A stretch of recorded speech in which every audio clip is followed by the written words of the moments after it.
How is maltodextrin used? Well, I'm going to cover all of that in this part 2, so stay tuned and don't go anywhere.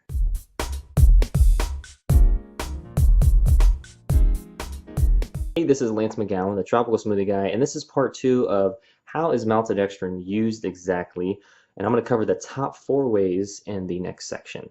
How is maltodextrin used? Well, this is part 2, so if you haven't watched part 1, make sure to check that out. Alright, so the top 4 reasons maltodextrin is used by companies are dun, dun, dun, dun. Number 1, it gives fat-like body to food products, so it helps with texture. So it's a very light, kind of fluffy type of texture, which is great for products that need that. Alright, so it increases food shelf life. So anything that can have a longer expiration date means you can have it on the shelf longer and don't have to worry about, turning it or donating it or tossing it out when it gets close to or past the expiration date. So that is one reason why companies use it as well. It mixes easily with other ingredients, so it plays well with others because it's very low density. It just mixes well, and so it's good with regards to combining with other products.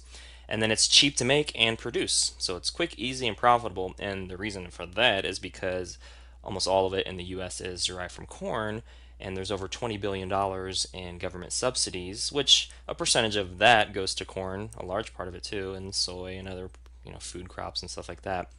But the maltodextrin is so cheap to make because it's derived from corn, and corn is almost always made below the farmer's cost as well because it is so heavily subsidized. So it's a really cheap filler, basically, and it's a cheap filler derived from corn, GMO corn at that, which will have some type of pesticide or even herbicide residue on it. So that's the no bueno part of the maltodextrin.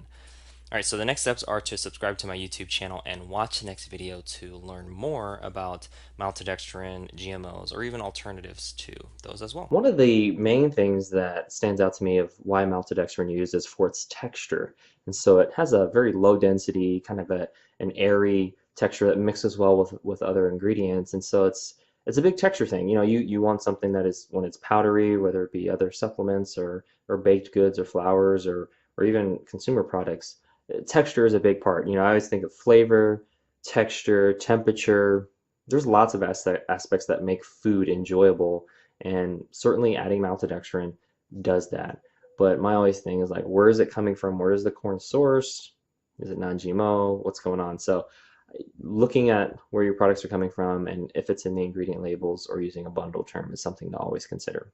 Well, that concludes today's video. Thank you so much for watching. Make sure to click the subscribe button so you can watch more videos like this one, or click one of the links in the description box below to continue to get your learn on.